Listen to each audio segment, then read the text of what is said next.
gentlemen, it's time for the one and only Rebar Show with your main dog, JP Fingers.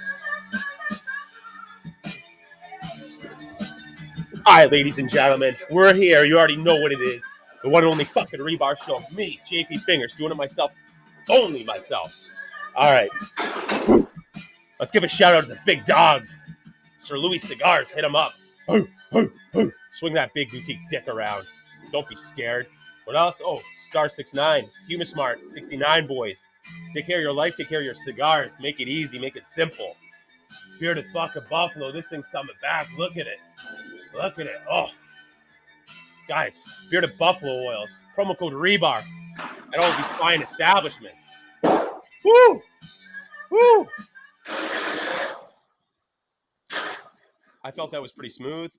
Ladies and gentlemen, the one on the Rebar Show, my guest, longtime friend, visitor of the Rebar. He's been here for an episode. He spent, I think you slept out here for what, 3 nights? Yeah. Ladies and all 3 gentlemen, nights I was there. Nick Sacco. Hey, what's going on? He's spent, and you were getting good sleeps out here too. I mean, like, I was. It was great. Yeah, I slept on the couch. This is where the couch used to be. So yes. You have to take me up on the air mattress offer this time. I'll do it next time. This time I come up, I'll take you up on the air mattress offer. But yeah, so little party. A couple people have heard of it. Rebartober. Guys come up. Guys stay in Airbnbs. Guys stay in hotels. Guys stay here. And hey, I got you. You sure you want to sleep out here? Yeah. It's fine. And what literally looked like a spot-on La Mission tracksuit. Yeah, I forget where the hell I found it from. I was like looking for tracksuits online, found it, and it just like matched up perfectly. I was like, okay, let's go. Yeah, and it fit well, and I was happy with it. I noticed the pattern that really matched up until I got it and like fully looked at it. It was, dude, you look, and of course, you had your Jersey New York style, and you had your Timbs on. Yeah, I don't know. That represent Jersey a bit. When you're mobbing, you got to go tracksuit and Timbs. Absolutely. I mean, people look at me weird when I do it out here, and I'm like, listen, I got a lot of Jersey and New York friends. Like, that's it. Yeah.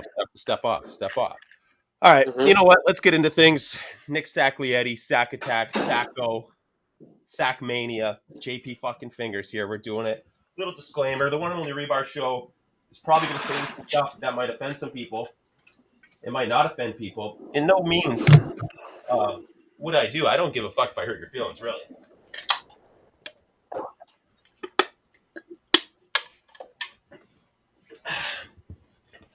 Rebar's gonna rebar. We're gonna do it. Fuck, I got a long nose hair. All right, we got it. All right, no disclaimer anymore. We're just gonna do what we're gonna do. All right, Nick Sacco, let's get your resume right now. You have a lengthy education. You know what I mean? So I went to school for hospitality management at Fairleigh Dickinson in Florham Park, Madison, New Jersey. I started school was 2015 when I started. Little bumps and hiccups, but I finally graduated in 2020. So took about 5 years, but made it, got it done. Happy. I graduated with. I didn't graduate with honors, but I graduated as part of the Hospitality Honor Society. So that helps out a lot. And right now I'm working for Casa in Jersey and in Whippany specifically, and just having a blast with it so far. That's awesome. I mean, honestly, just graduating nowadays is like having honors. Yeah, it is, because especially the past 2.5 years, it's been pretty crazy with guys having to do either in-person, virtual, or just sometimes just having to take that whole semester off to get things prepped and have everyone put together. And now trying to find everyone and make sure that the teachers are able to deal with the technology differences now, because obviously they don't have to deal with doing things virtually, where years past all you do is just do it in person. If you ever had to do anything digital, you just sent out a PowerPoint. It's like, hey, read the PowerPoint, and Yeah. submit where the assignment was later. So it's definitely a much more different environment than it was in the past. You were a big dog at a fraternity too, weren't you? So I am I'm an alumni of the Phi Sigma Kappa. Um, one of we had a chapter at Forum Park. Unfortunately, due to COVID, we actually had to go dormant for the past couple of years. Though hopefully in the future we will be able to come back and revive it a bit. They're a Oh, great group of guys. I had a blast with them. Still hang out there from time to time. doing I an was episode. their We're doing an I episode was of their that. treasurer for about Yeah. All right. I'll hear two and a about half years, Bye. and That was the co-host. Sorry. it's all good. It's all good. Is he going to show up today? No. Ah, he just left Matador Cigars. really? He works there in what is it? Okay. Park Heights or Height Park or something in Yeah, Long yeah, Island. yeah. Mm-hmm. But yeah. Okay. No, he just left work. Damn. But yeah, Okay. I interrupted. No, it's all good. So, I was their treasurer for the last 2 years that the fraternity was functioning, and we were definitely making inroads into getting things back to how we used to be. Unfortunately, as time had progressed, we had shrunk down in size just because things are changing. Guys are doing other things. They're looking for something a little bit different. They're looking for more of like that instant gratification. They're not looking to put Yeah. work in now. So Nobody wants it to earn. was no, and it's more of just trying to find the guys that fit with us because obviously each group wants to cultivate a different image, a different set of guys, and ours were a little bit more laid back, but also were driven to succeed and to do other things. One of our brothers actually ended up going to work for Tiffany's, the jewelry company, on the corporate side. Wow. Another gentleman is he's working, I want to say, in finance over in DC. So guys are doing a whole bunch of different things, and one of our brothers, he actually just finished basic training for the Marines not too long ago. So Nice. he's doing that, and his lifelong passion was to get into the Marines, and he had a lot of bumps and hiccups in the road, but he was able to make it, and so we're proud of him for it. Um, I think you're probably the only fraternity brother I know. Um, is it like how they portray it in movies at all? Not really. So, well, I I can't say that because each fraternity has different things, different cultures. You also have to look at the time period and figure out Yeah. what they can get away with and what is considered acceptable. Yeah. So we never did any of like the branding stuff or like serious hazing. Yeah. Um, like we did some stuff, but it was like more just like goofy shit, just being like, hey, you have to go and be with one of the fraternity brothers for 24 hours. Just like if you need to go somewhere, they have to go with you and chaperone you, and Okay. things along that nature. Nothing crazy.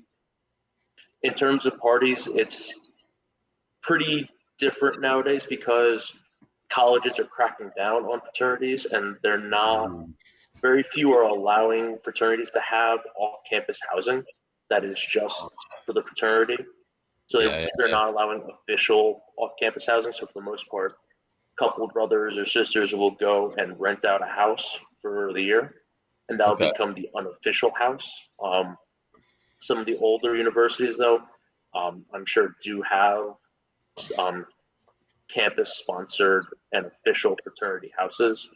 We do have a couple chapters down south that do have official fraternity houses, but up north here, nothing really like that too much. Okay. What was Yeah. the best part about joining a fraternity? So for me, the best part was getting to meet a whole bunch of different guys I normally wouldn't have met. Because for me, my department, the hospitality department for me was about 60% women and 40% Okay. men.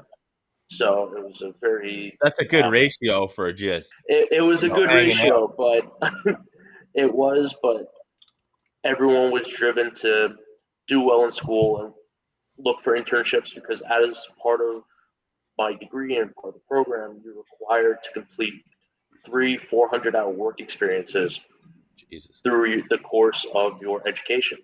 So, and most folks would get an internship over the summer, work through the summer, and then continue to keep that internship and turn it into a part-time job Okay. as as the year progressed. So Okay. we were working throughout all the years that we were in school. So not there was time to hang out, but it wasn't like as much. So being able to join a fraternity and have a little bit more um, social outreach was really a great thing. Also My getting involved with some. What's up? my knowledge with this stuff goes as far as Van Wilder, and Okay. yeah, like that's literally it. I love learning, but Mm-hmm. I'm not a school learner. I guess Yeah. I'm a fucking hands on learner. You know, I'm a blue Mm-hmm. collar dude.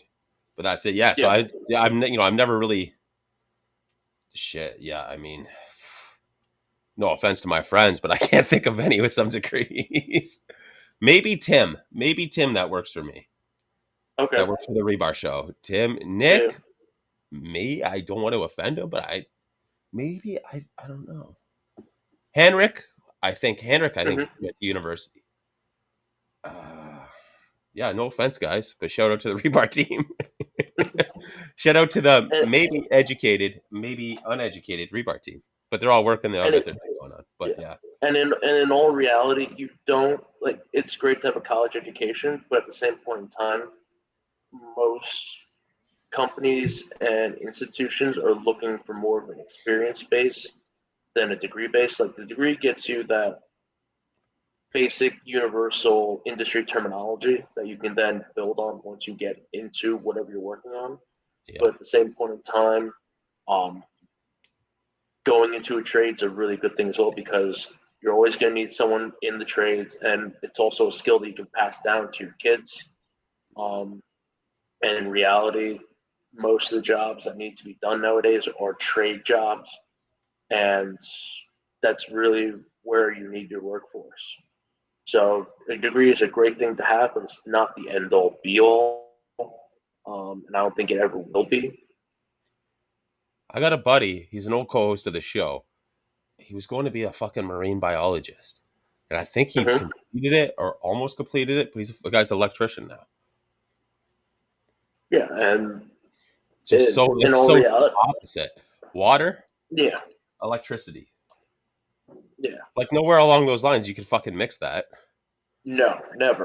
unless you want to be like a I don't yeah I don't know yeah nothing. I I don't mean know anything to be, yeah. yeah electroshock So therapy maybe I don't know. maybe, I but was reaching in there. reality, I don't.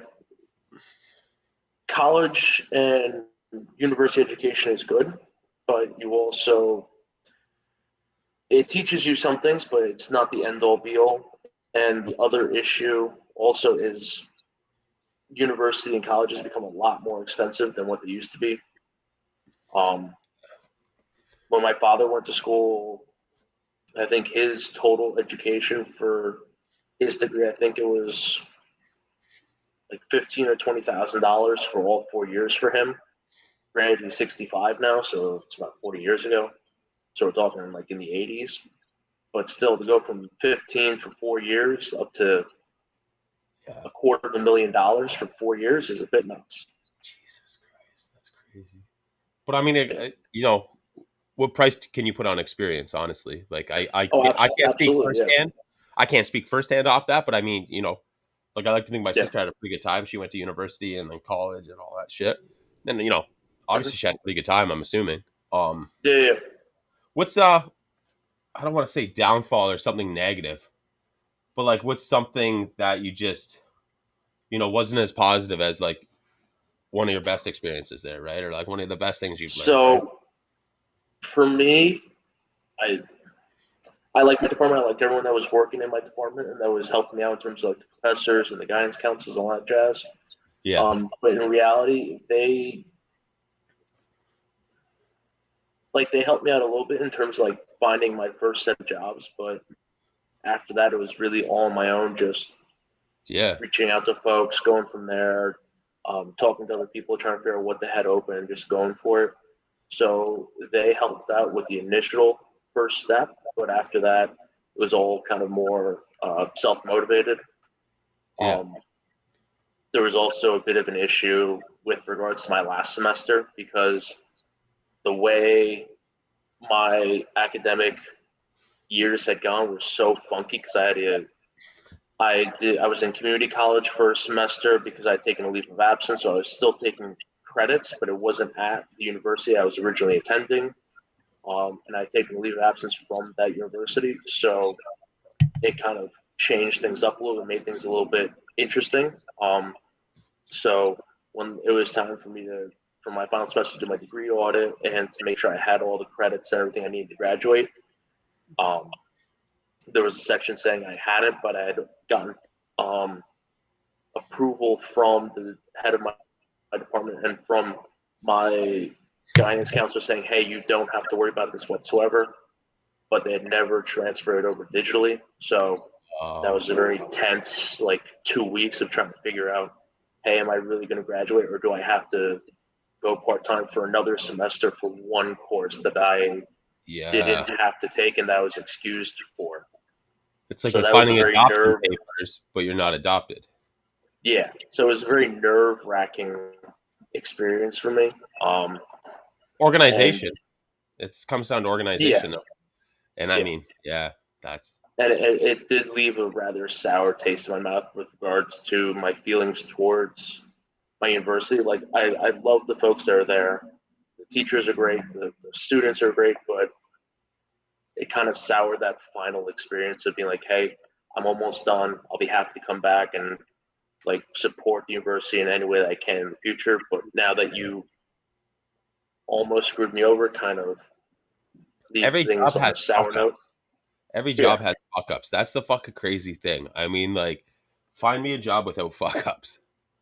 yeah, I mean, other than the rebar team, but they really don't get paid. They just get paid in cigars a couple times a year. that's Um, not terrible. no. Could I support a family for them? Not at all. Yeah. Could they smoke cigars in front of their families? 100%. Hmm. 100%. I mean, that they're all on their own for the family thing. I'll try to help them out with cigars. You know what? Let's get into what we're smoking, what we're drinking. Sacco, you go first. All right, so I'm smoking the Tatuaje Me Too, the Toro size, and I'm having a Guinness, Oh, courtesy of Casa Crystal. there we go. There we go. All right. Out of my Peter James case, because I'm fancy like Oh, that, and he's my boy. you are fancy.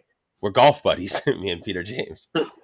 Um, yeah, I pulled out a Surrogate Skullbreaker. It's been a long time since I've had it. And what am I drinking? I have a couple Twisted Teas on the go, and I have a Collective Arts local brewery to myself. Um, Surround Sound Double Dry Hopped IPA, a Dippa, and we're gonna be getting it. We're gonna be getting into things. Um, we first met. Oh fuck, 4 years ago.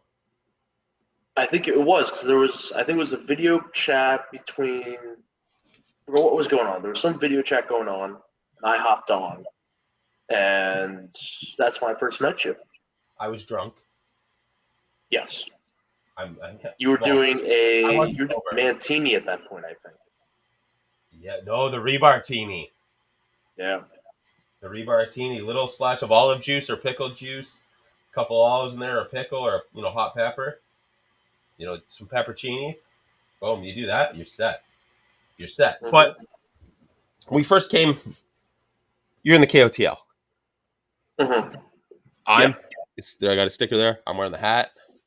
I'm in the KOTL. We're both in the KOTL. Um, does that resemble, I guess, a fraternity? I would guess so. Yeah. Because I don't think you have. Because in theory, I don't think there's any reason that a fraternity would have to be categorized as paying dues to anything. It's more of a group of individuals I that mean, share a morally, common. morally, we pay dues there. Morally, Yeah, morally we do. yeah. But I think No, I think the KOTL could be considered a fraternity. Because if you think about it, you have organizations like the Knights of Columbus, PETA. the Freemasons, those you would consider almost fraternities. But those are more like non-profit organizations, things of that nature. So And you know I think what? we The, can the consider. Freemasons, the Freemasons know where the gold is on the Curse of Oak Island. Mm-hmm. They fucking know where that gold is, and I'm 9 seasons deep now, and Oh boy. I'm gonna find it with the fucking Laginas. Dude, I've been hooked on that show. Okay. I love that show. It's It's a interesting. good show. It is, and It's not it's a good one of those show. It's things. not a good show. It's a very good produced show. It's a very good Mhm. edited show. Because I mean, these guys have fucking dug up like 3 islands and have found nothing. Yeah, The and it's a shit they've well-funded dug up show and too. found, you could find. Go to your backyard and dig up that shit. You're gonna find stuff like that. I could dig up everything here. I'm gonna find stuff like that. Yeah, And they're like, the Puerto Ricans were here, the Portuguese were here, the English were here, Freemasons were here, and it's like, I mean, you're a fucking yeah. island connecting one place to another. Yeah, Yeah. like People are going to go there. They're going to find. You're going to pirates that want to go somewhere and have a place to rest. You're going to have ships that need a place to do repairs or something else, and they're going to want to find a quiet spot Oak to go Island's a fucking Best Western. That's all it is, and people just left shit there. Like, to. Yeah. but I'm so invested to it. I don't want to shit talk it. It is a good show. Um, we both have I mean, we have a bunch of mutual friends in common, but Hmm. who nominated you to be in the KOTL? So I actually talked with Mo about getting it back when I was working for Casa in Paramus, because he Okay. would come by as a rep for Tatuaje from time to time, Oh, so you and worked there? I did work. That was my first job for Sorry. Casa. I didn't know you actually worked there. I see. I I'm did. learning too. I thought you were just. Yes. I thought you were just. A smoker there. No, so I worked there. I started working with Casa well JR, which is now Casa Monte Cristo, about almost 5 years ago, and I started working in Paramus. They originally hired me as a host, so I was the guy that would come. That I was the guy that you would come to, like say, like, hey, I need to buy some sodas, or like I'll buy a bag of chips or something like that, because we were BYOB at the time, because the Paramus location didn't have a bar. So I was the host there, and I was getting into cigars while I was there as well. And Mo would come by and he would talk with Linda, who is the assistant manager for that location, and then I would talk with him as well. And I forgot what we got talking on, but I finally started talking about like, hey, I'd like to join. Yeah. And so he was like, okay, let me reach out to the other guys, and I'll get back to you. And things kind of just went from there. I remember. So 4 years ago when you came down here, Mo was like, "Hey, Sacco wants to come," and I'm like, "All right." And he's like, oh, "He's in a fraternity, this and that." And I'm like, "All right." And he's like, "He could fucking hang." And I'm like, "All right." And I like this guy That will was a not. rough first day. Turn down a fucking drink for fucking anything. Sorry, I just had a fucking thing pop up on the screen. Yeah, it's all good. But it's I hide from certain people in the KOTL. I fucking hide from them. I Probably know what after you're the talking third or about. fourth shot. And Nick's like, yeah, I'll do one. And every time you look over this guy, yeah, I'll do one. And you just see him like this. And I'm like, holy fuck. 100% slept out in the entire rebar for fucking 3 nights. Like, no fuck wanted to do it. And I'm like, oh, I'll get you a blanket or sleep. Like, no, I got these. And it's just throwing over the whole fucking my work blankets that they give us every year at fucking Christmas. I'm like, damn. Never had to wake him Yeah, up. Literally, he's always just sitting on the couch. It's like, oh, you want to do, we'll do fucking bloody beers. Yeah, no problem. And it's just like, fuck, all right, just dude, 110 miles an hour the entire time. yeah. And That first night was a bit rough though, because it's rough for I don't care who you are. I've done Rebar-tobers before. Fuck, it's been 5 years of Rebar-tobers. mm-hmm. Dude, one of them I didn't change for 2 days, and I Damn. mean, and it's just, dude, it's yeah. I mean, it's that's what I would compare like an old school like what I think a frat party is like, where you just like Hmm. boom, throw down. You know what I mean? And it's basically a fucking open bar. Pretty much, yeah. And I remember we all brought liquor as well. Like we brought, I think my car because it was me, Tech, and Nico uh, yeah, it was me, Tech, and Nico. and Montan, And or who did Montan come with? no, I think Montan went with who Montan. I think he went with Ronnie. Oh yeah, yeah, that makes sense. Okay. Yeah. So it was me, Tech, and Nico, and I think we brought probably like 7 or 8 bottles of liquor between the three of I us. still have a special bottle of gin from you. That it's a nice cucumber gin. It's like cucumber and mint gin from Yeah, that you yeah, gave. yeah, yeah, yeah. And Oh, I I remember know that. That's yep. I know you the one brought you're up talking. a fucking gin and tonic what you're drinking, and I was like, dude, that's 100%. That's I'll sit down and I'll pour that when it's just me out here, gin and tonic. I'm damn fucking cucumber and mint. That fuck exactly, Eddie. And that's the funny thing about that fucking weekend is, everybody just shares. Hmm. People take stuff gets left, and Yeah. I could pull, probably like 10 different bottles from behind the bar, and I'm like, yep, that's from him. Yep, that's from him. Yep, this is it. Yep, yep, and just, you know what? I gotta show you. I Oh gotta boy. show you. Nick Sackley Eddie's. Yes. Dude, I've been taking care of it, man. And I found it. I found it underneath the fucking sofa. It was probably in my pocket and it fell out when I fell asleep. That weekend, I found one of the Ramona Loans regionals, or sorry, that Monday, I found a Ramona Hmm. Loans regional, I think 2010, and I found a Dirty Rat and a Ratzilla underneath there. Yeah. Took him out, quarantined him off in a little travel humidor out here, gave him some love. A week later, boom, took him out. Dude. Smoked the Ratzilla. I've smoked the Ramona Lonas. There you go.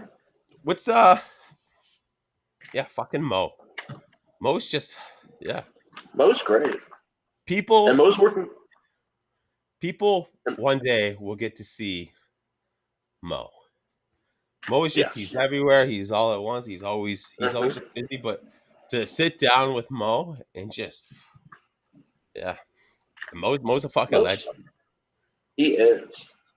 And I don't, do you know how long he's been working in the industry?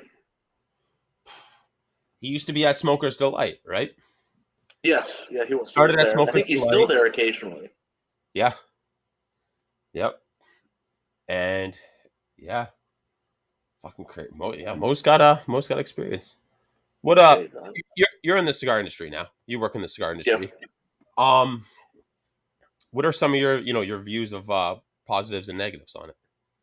So I think that in general, um,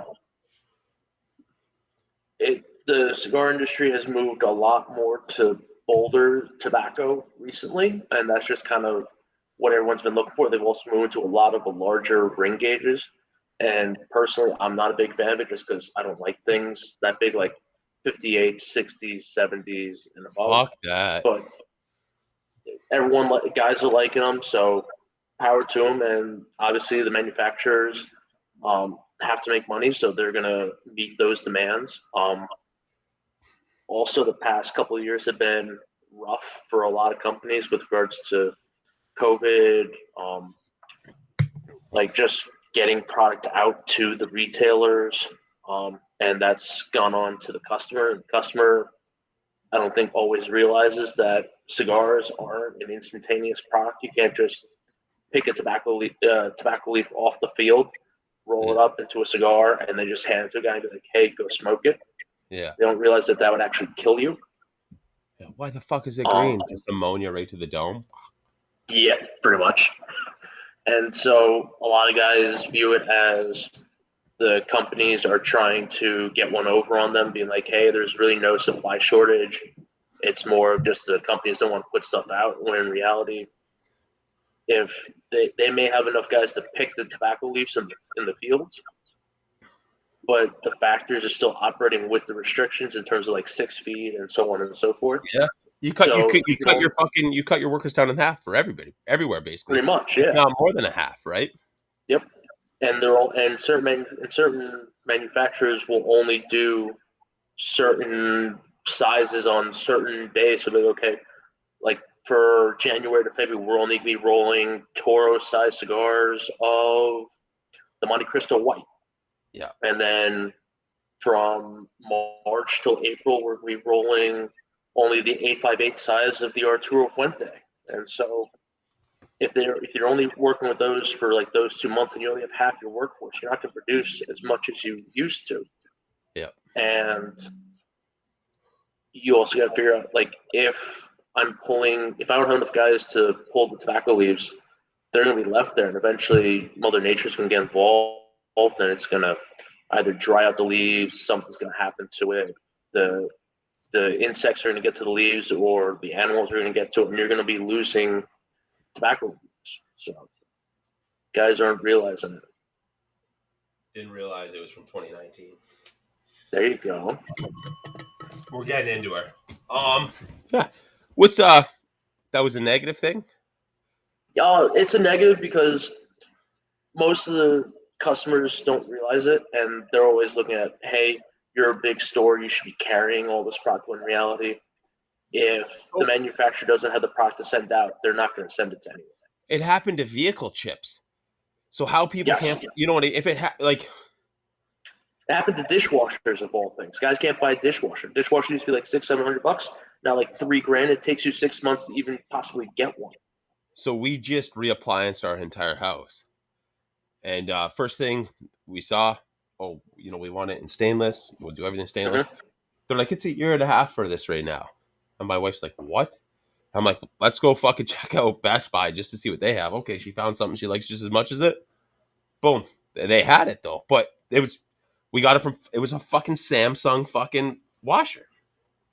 Yeah. And they're like, oh, it's this for this color. It's going to be this long. What the fuck? Dude, used vehicles are fucking through the roof now. Yeah, can't find anything. Used vehicles are gold now. There's a shit ton of chips coming out. So now that they got their game back together, hopefully the world starts, you know, revolving around a little bit more normal. Hopefully so. And you know, we see a forward fucking trend. What's Yeah, one of the really absolutely. positive things? You know, what's one of the things that makes you fucking So I stoked? think one of the really positive things that's been going on right now with the industry is that a lot of manufacturers have been sticking to their guns and how they want to keep product, and they're not caving to demand from customers. So, like an excellent example would be Padron. I'm sure you've noticed, and a lot of other guys have noticed for the longest time, it's very hard to find certain sizes of Padrones. Yeah. But And they're true with their sizes. they are. They're not creating a new size for nobody. No, they're going to keep their sizes the way they keep them. And especially now with everyone having issues getting product out, they're sticking to how they want to make things. They're not going to rush product out to meet the demand. They're going to wait those 3 to 5 years, whatever it is. And they're not going to put batches out early just to be like, okay, I'm going to make some quick cash now, but I'm going to ruin my image in the long run because I'm not putting out my consistent product I'm known for. Also, with Padron and Fuente doing that big collaboration between the two of them, celebrating Jorge Padron and Carlos Fuente Sr. Like Yeah. Padron taking on Fuente's blend and Fuente taking on Padron's blend. I think that's going to be a really big thing and a big way to show solidarity between a very prominent Nicaraguan blender and a very prominent Dominican blender, and seeing how the two of them can work together and show off the strengths of each other's tobaccos. That, and the end of the day, I mean, not even the end of the day, the fucking beginning of the day, the end of it. It's physically impossible for them to be enemies. Like, you can't. You make a Dominican cigar, you make a Nicaraguan cigar. Mm-hmm. You can't be jealous of them. Fucking go there, then, and fucking make it. Yep. You know what I mean? Like, yeah. And that's, you know, there's, in, you know, you go to some, I don't want to say boutique or brands, but there's a lot of shots fired out there with some of these other companies like just clapping back at each other, and it's none of It it's does really no that one any good. none of it's really that fucking creative. No, I mean, it's. one or two companies may have listened to my ideas, Mhm. sold out. It's happened, but I mean, just it's like doesn't you can put penises on a cigar, your company's still gonna sell out of them. Yeah, and You it's could just because you it's could gonna have be a novelty thing. yeah, but it's yeah, they just it's so petty, It which is really is, funny. But I and mean, it's like that with fucking anything is like that yeah. with. Once you get to like the bigger companies or even the smaller companies, everyone thinks they're a rock star. That's it. And if everyone Just sold thinks a they're a thousand rock star, they're cigars. gonna want everything. Hmm. And yeah, So it's just yeah, it's a funny game. I I asked I asked this question to some people. I don't ask to everybody. I might change it a little bit for you. okay, You have a lot of customer interaction, right? yes. What's the one customer you just want to fucking punch in the face? Or you could say person from the cigar industry if you want. But like, what do they do that So you're just like, and dude, you're a big guy. You know what I mean? Like me standing next to you, I'm like this, yeah. looking up at you, and I'm just like, Nah. fuck. I seen you play wiffle ball though, and I mean, Oh, you got I can't hit a ball for shit. you can run though, and you can fucking catch. That I But can. In terms of a certain style of customer that just aggravates me would be the guy that comes in and he's always going to ask for a deal. He's going to be like, hey, what do you got that's like, can I get a discount on this? Can I get a discount on that? And what they fail to realize is that it's illegal to do discounts, to do percentage discounts anymore, or to a discount any lot of the tobacco. time, literally, it's just safe shipping. Hmm. Yeah, That's what it is. Just biting the bullet on shipping. yeah. Like, what is Or it? it's the guys, 17% is your shipping. yeah. And then it's also the guys that came and was like, I remember when Lou Rothman, who used to own JRs, which was Casa. So it's like, I remember when Lou Rothman was here, he would always give me a deal. I was like, yeah, Lou owned the store. Lou owned many different brands. And it Yeah. was a different time. There were different laws in effect. It was a completely different world. Then you also have the guy that comes and says, like, I remember when this car was $5. Why is it now 8? It's like, Yeah. unfortunately, inflation is a part of it, but the other part is also the manufacturer having to increase prices to remain profitable. Because what may have been profitable 20 years ago at $4 is no Yeah. longer profitable in 22 with $4. Now they got raised up to 6. It's And granted, that company could have grown. You now have to hire so many extra people, and now you're paying extra people. mm-hmm, yep, It's just and general. Why is gas the price it is? It's inflation on yeah, literally everything. mm-hmm. And And yeah, granted, some guys that come in to purchase cigars are working on a fixed budget. Most of them are retired, living off of some sort of retirement package or something else. Very few are still working, hmm, and they're being a little bit more fiscally minded, which power to them. I want to be able to still smoke and enjoy myself. Obviously, I'll eventually become a little more fiscally minded once I stop working. But there comes a point in time when you realize that it's just not going to happen, and that things have changed, and it's just the way things are now. what And kills that's me not to say they won't people change in the future, but they're going to just be what they are. is the people. They're like, oh, is there a promo code? Yeah, it's 15%. Oh, I'll get it now, and it's like you saved fucking seven. You bought 10 cigars. You saved fucking what 50 cents a cigar. That was your make or break a point. You shouldn't be buying these cigars to begin with. Yeah, The only way you're going to save money doing that is if you do that fucking every day and you yeah, have the money to do like, yeah. If you have enough to be able to cover the volume, then it's like okay, that makes more sense. and I mean, it's the promo code. What's the promo code? It's like, I, Human Smart. I, I think, honestly, I think it just works out to free shipping and you make it a couple stickers. If you're at Buffalo, I think it's a couple stickers and maybe free shipping. Yeah, If you're a big enough company and you're shipping that much, you have accounts where you literally have, you can send, your package lets you send up to fucking 5,000 packages. mm-hmm.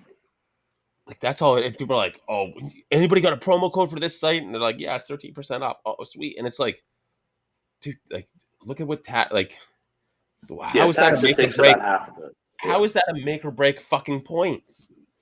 To where it's just like, oh, I need a promo code for this site, and it's like, like, buy it because you want to buy it, because you can buy it, not because you're gonna save fucking $2.75.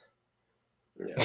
Well, so the guy's buying liquor because they want to hold on to it for the future. It's like, okay, I'm going to buy it now, but I'm not going to drink it for 4 or 5 years, or I may not drink it at all. I'm going to Yeah, try to sell it later. I want to flip And at this. that I'm gonna point, flip yeah.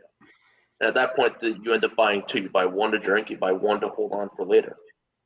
And those people fuck the market. That's Yeah. what it is. They fuck the market because, you know, in Canada, the only good thing is our alcohol is regulated at a price. Sorry, in Mm-hmm. Ontario. So if it's sold here at this price, the other side of Ontario, it's the same fucking price. Yeah. In the States, that's not the case.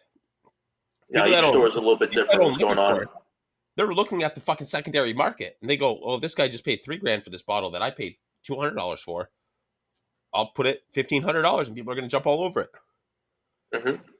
And then the next year, that guy's going to pay $2,000 for it. It's $2,000 now. Yeah. It's. I mean, consumers are their biggest flaws. Mm-hmm. Like, we fuck our own market. I mean, Yeah. not us personally, but like, people of our characteristics that you know like doing the same shit that we do. That's what. Yeah. So you know what? Rum still solid. Gin still fucking solid. Yeah. Bourbon's really where it's going. Bourbon, beer, wine, and champagne are really Oh where yeah, things move. And that's because, like cigars, it's a consumable item, so it's a continually decreasing commodity because they've only produced X number of batches each year. And let's say some of the bottles break, some of the guys drink a lot of bottles, they don't store them right, it goes bad, continually decreases the amount that you have. Plus, you have the occasional misprint, which increases it exponentially. Then, you could use one pitcher 1,000 times. That one bottle, you're not using 1,000 fucking times. uh-uh.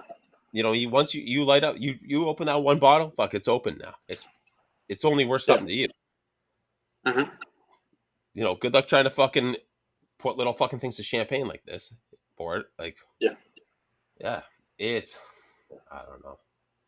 And there are a couple companies though that where it does make sense where you can still get money off an open bottle, but that's just because of the material that they use for the bottle. So an example would be Yeah, like the Louis 13, which I think is Baccarat Crystal or something, yeah. and that's the bottle itself is like 3 grand. Fuck, put a Or you candle in have it. You get a fucking $5,000 fucking candle holder. yeah, or you have like one of the higher end Macallans where it's true crystal for it, and you have the decanter set, and it's like okay, I can still drink the liquor here. I'll just sell you the bottle and the decanter for a decent chunk of change. All right. Let me think of my next question. I'm gonna ask it. I'm gonna go take a piss. I can hear you. Um, let me think. Let me think. All right. How were you as a customer before you worked at a cigar shop? You started smoking what? 19, 20? So I started smoking at 19 And because how were you as a when I customer? started, it was still 19. So let's see. Honestly, I think as a customer, I was a pretty decent customer. Like I Yeah, didn't know a lot. So, what's something that what's you've up? learned to actually adapt to the longer you've been smoking? You know what I mean? Like, you see guys and you're like, oh, I asked that too, and that's what he's doing too, right? So what hmm did you learn from it in the time you've been smoking? So when I first started smoking, I really didn't do a lot of research into the cigars I was buying. Like I would, when I first started smoking, I went with a couple of my guys and we went to one of the local smoke shops. And he was smoking Romeo and Juliet, so I was like, okay, I'll go pick up and smoke a couple of Romeo and Juliets with you. And then I started smoking a little bit more, and I did a decent amount of my shopping online initially, and I would just buy like sample sets and like figure out whatever like the most inexpensive, biggest bulk sample set was I could get, and I would order those and kind of smoke from there. So I was smoking a whole bunch of crazy stuff that I don't even remember now that I probably wouldn't touch now, but back then I was like, okay, this is a great deal. I'll try it and go from there. So something I definitely learned was to do more research into the cigars I was smoking and to kind of figure out what I liked and what I didn't like. Also, I never really asked any of the guys in the shops, hey, what do you think about this? What do you recommend as a customer? But when I started working in Paramus, I would constantly be asking my colleagues, hey, I'm going to be smoking these two today, or be like, hey, I'm going to smoke a cigar today. What do you suggest that I smoke? And they would suggest that I smoke this. So they'd go, okay, I'll go smoke that. And so that kind of developed my palate more based off their knowledge and their experience. So definitely asking questions is something that I think a lot more guys should do, because you do have a fair number of guys that come in and that normally only smoke one or two things. And it's like, hey, can we help you look at anything else? Like, nope, I only smoke these two. I'm not going to smoke anything else. Yeah. And I get it. Those are your tried and trues. Those are what you love. Those are what you're used to. But at the same point in time, if you don't try something new, you may not find that third or fourth cigar that can go into your daily rotation. Which is something different. Like, yeah, I people like, I mean, a lot of people we know were like that fucking 3-4 years ago. I'm a Saints and Sinners member. All I can smoke is Tatuaje. And Yeah. dude, 5 years ago, 100% that was me. I was like, I just only smoke. I can only smoke people shit that people are posting in the chat group, in the chat, in just. And you're like, Mm-hmm. dude, you just slept on how many good fucking cigars. Yeah. You just missed. Somebody will give you one. You're like, I've never seen this before because all I look at is this brand. Then you light it up and you're Yeah. like, damn. Now you're trying to look. Oh, let me find that. Oh, it's sold out fucking 3 months ago. They're never Yeah. gonna make it again. Like, fuck. No. I actually have a really, with that, actually, I got my hand, I'm also part of the, I'm part of the Cigar Syndicate, which is another Facebook cigar group that a couple of the Knights are part of as well. Yep. Nico's part of it. A couple of the guys are as well. And one of the gentlemen there, the Martian, I got to meet him in person, really great guy. And he actually gave me a Emilio Drake K Corona size back Oh, when they that's were a good still size. like yeah, back when they were still like their own independent company. Yeah. And he gave it to me. It was 2018. I smoked it. The thing was phenomenal, and I was like doing research to find the cigar again. Later, found out that they stopped production in 2013. Yeah. And then I thought I had struck gold because I was on a website. I found it. They had a fiver that was available for sale, and when I went to go click on to buy it, it wouldn't pop up. And it was an actual retail store as well. So I called the retail store and was like, hey, you have this 5-pack online. It's not letting me purchase it there. Can I pay for it over the phone and can you just ship it to me? Yeah. They then tell me, hey, we forgot to update our website. We no longer carry that. We have been carrying it for the past 2 years. Oh, And fuck. like, you're telling me that no one's called you in the past 2 years trying to buy this and you just let this sit?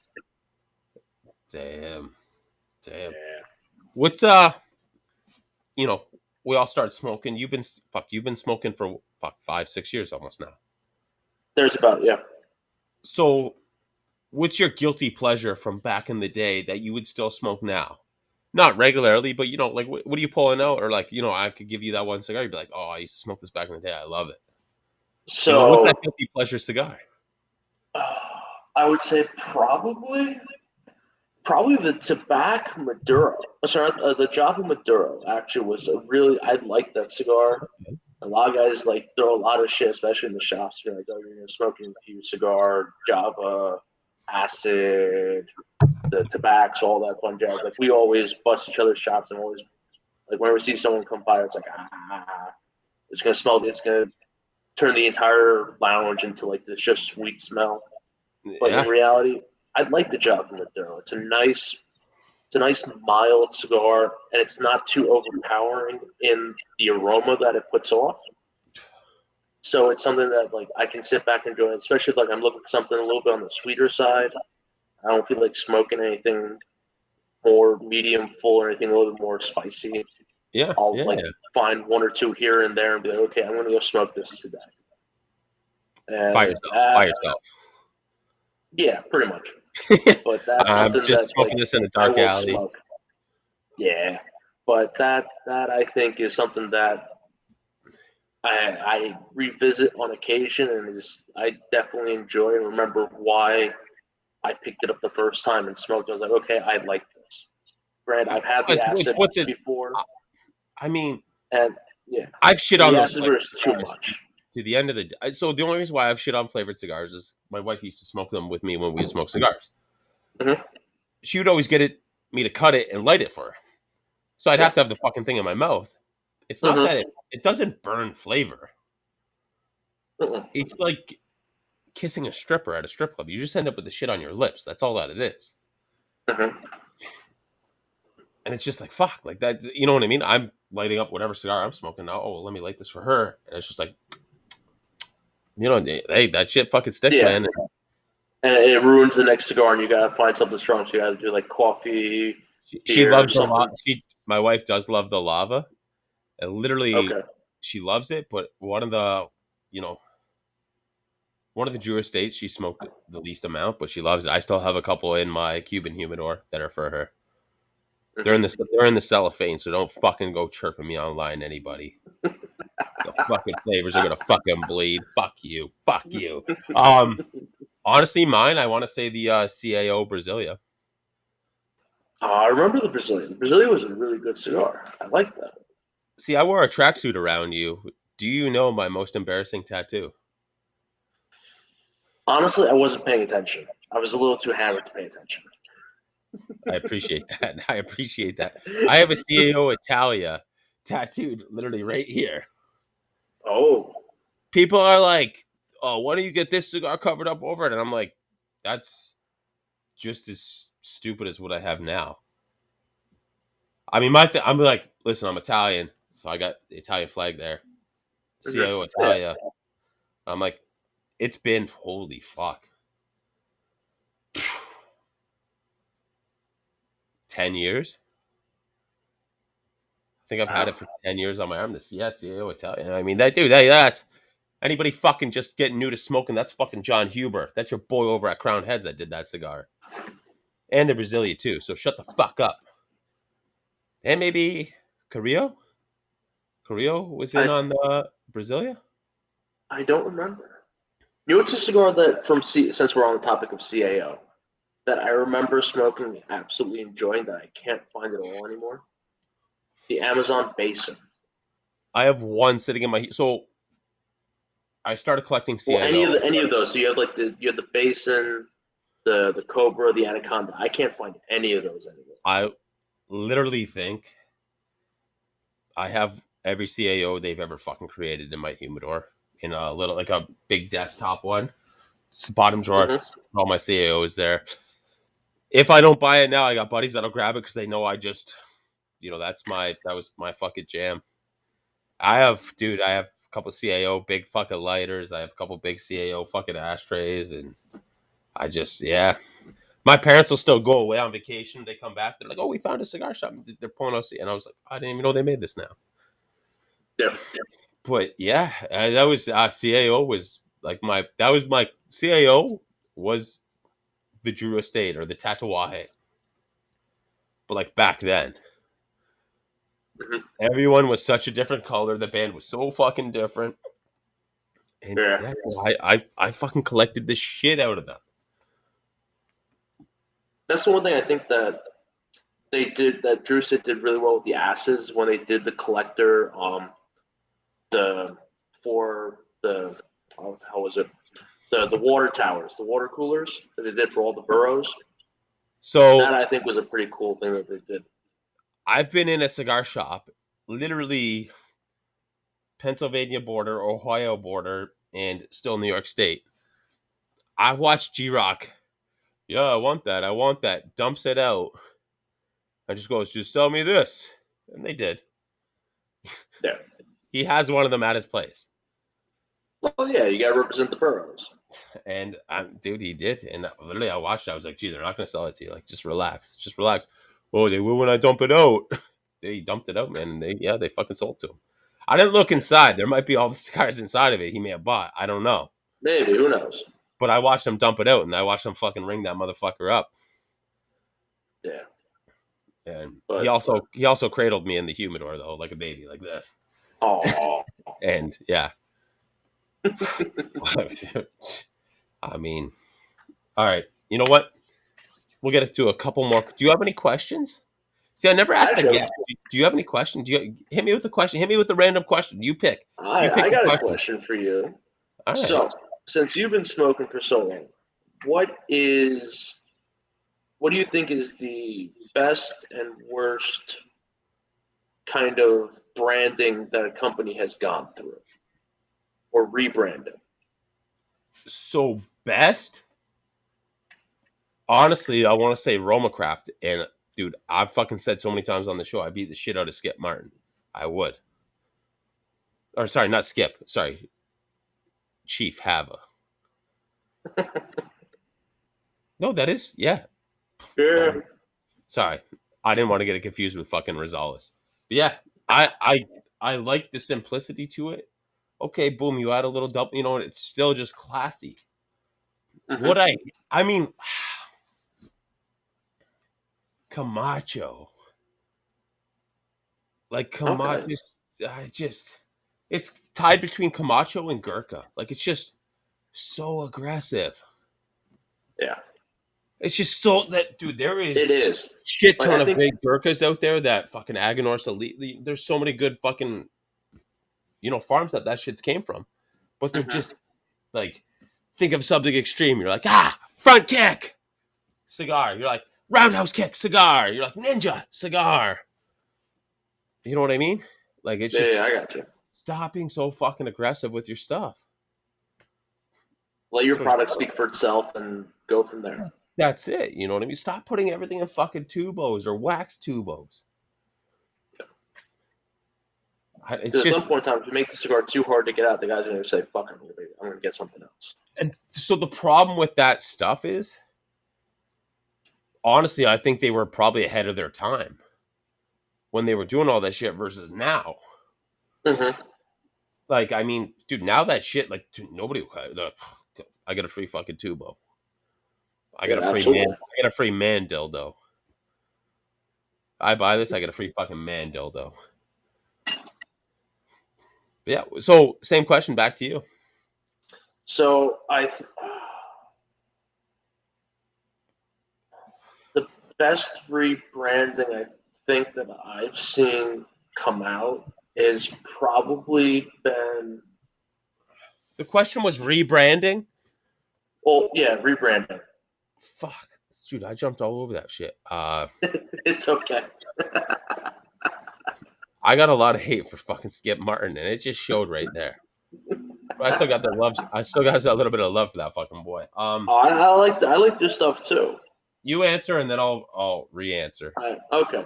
So Um, I think the best rebranding that guys have done has probably been for like St. Louis Ray. Like everyone always knew St. Louis Ray, and it kind of fell off the map for a little bit. But at the same point in time, everyone was always referring it to as at least in the brick and mortar retail as SLR. No one was ever referring to it as, "Hey, I'm looking for St. Louis Ray." It was always, "I'm looking for the SLRs," and eventually they realized that and took advantage of it. Okay, we're going to rebrand ourselves as SLR. It's not going to be St. Louis Ray anymore. Still going to SLR, yeah, still going to represent St. Louis, but we're just going to now everything with the big SLR on it instead. And I think yeah. that was something. I think that was a smart move on their side of taking something that everyone was familiar with and had already used already, and then just making it official. They try to run with it. Yeah. And it's just like why? Like just leave good enough alone.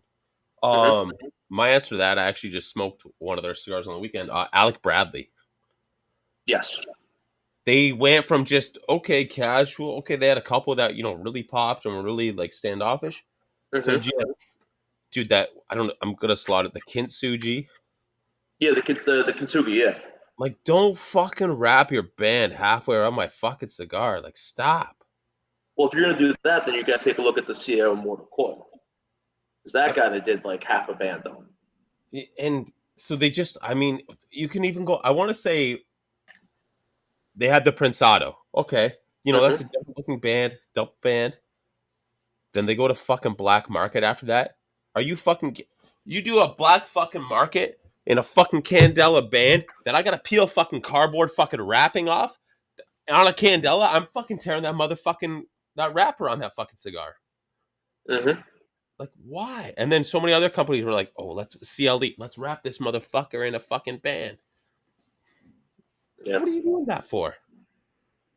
Charge me fucking 15 cents less for the cigar with fucking less fucking wrapping on it for me to just smoke that cigar.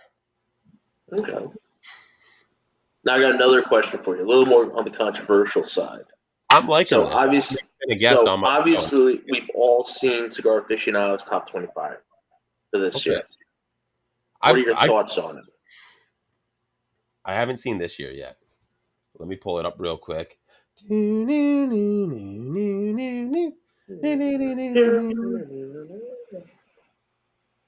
Oh, for 2021 or 2022? Yeah, 2021. I think it's 21. Yeah. So I'm looking at it right now. 25. Oh, I got to change the year. 2020. Oh, yep. So they got the Padron and the Torpedo. Yep, the natural. I'm gonna say 100% that fucking cigar should be rated. The Natural is underrated. You know who's with Hmm. it, but you know what? That motherfucker's burning right. The draw is fucking perfect. You're gonna get a fucking great ash. That Hmm. motherfucker's not tunneling. Never. Monte Cristo 1935. I haven't smoked it, but I mean, I'm a So I'll Canadian. tell you the story behind that cigar. So that cigar was designed to pull Padron smokers away from Padron. So Oh, that cigar was designed to be Monty's version of Padron and have that same like toothy wrapper to it and that like nice big bold smoke flavors. That's what that was veiny, designed to do. veiny. I like it though, and I like that size. San Cristobal Quintessence. I'd probably slaughter that name. Churchill. Eh, Partagas Series D number 4. No. Casa Cuba. Duble Quattro. What? Yeah. No. Illusione, the Cruzado. Yeah, I could fuck with that on that list. Oliva once again, but a different size. The Milano V. No. Siglo 6. Yeah, I'll get behind the Siglo 6. Why is Rocky Patel always making the fucking list? I don't have a good answer for you on that one. Advertising dollars. Probably. Arte Fuente Rare Pink Vintage 1960s Happy Ending. We all know what that means. Cloud Hopper, negative. No, get that fucking thing off the list. So you're Luciano the not a fan Dreamer. of okay. Cloud Hopper's what's his name? Saka. That's warped. That no, Cloudhopper is warped, I think. Yes, you're right. What did Saka do to clap back at the fucking Cloud Hopper? Ah, he had one to clap back at that because that's some petty cigar shit going on there. Luciano the Dreamer. I've had one Luciano in my entire life, and I don't think it was the Dreamer. Tatawahe Reserva K222. Eh. Aging Room, Nicaragua. I'm assuming this is one of the AJ Fernandez ones. Yeah. This is Eh, it's from the same blend that it did for the 2019 number one for that year. Quattro. It's the same Quattro. family, yeah. I get behind that all day long. Herrera Steli, Habano Robusto Grande. I fuck with that. The Hoya Silver Robusto. No. My Father Judge Grand Robusto. Nope. Ramone Lones Gigantes. No. Give me that in a smaller size. Yeah, I'll fuck with that. Mm-hmm. Here it is, the SLR Carrenas. Yeah, that. I had that one. That was a decent cigar. It was good for the money. Um, that I would categorize more of like a daily kind of cigar. Okay. LFD for the fucking Airbender chisel. No, it's too much cigar for me. Make it Two. in a robo. Mm-hmm. Padilla. Padilla is to the cigar world like Donald Trump. Like that motherfucker is just constantly going in everybody's face. I've only had a couple Padillas in my life. Can't complain about them. The Ramon Alones, the Ras, AJ Fernandez. Yeah. I haven't had it in the torpedo size. I've had Robo or Toro size in it. You know what? I shit on AJ. I don't shit on him that much, but like I shit on the stuff he does without shitting on him. Uh, Mm-hmm. I really haven't had a bad AJ Fernandez cigar, truthfully. No, I haven't either. I think part of it's because his tobacco has now been aging for long enough that it's now coming like into itself and it's getting a lot fuller flavored. 100%. The Ashton Heritage Puro Soul Churchill. If I'm going Ashton, I'm going Symmetry or I'm going VSG. Yeah. In all honesty, if I'm going VSG, I'm going the Torpedo. If I'm going Symmetry, it's I want to say a Lonsdale like-ish size. Mm-hmm. Okay, we got the next, the The Historia. EP This La thing was number Historia. one a couple years ago. No, the Historia band It different was the size. Encore. Okay, literally the band looks the exact same though. They don't change any of their bands. It's just background colors. Yeah. Um, And Alec then and your Bradley, favorite. Kintsugi. Peter James actually gifted me one, and it was in the biggest fucking size, and I smoked it on the episode that I did with him. There you go. No, like, get that fucking big band the fuck out of here. It's just Corona Gorda. Okay, Corona. Yeah, I'll fuck with that. Corona Gorda, negatory. Bit much. I mean, it's very, it's very spread out this year. This list. It really is. The And Milano. looking at it, yeah. Milano already made it.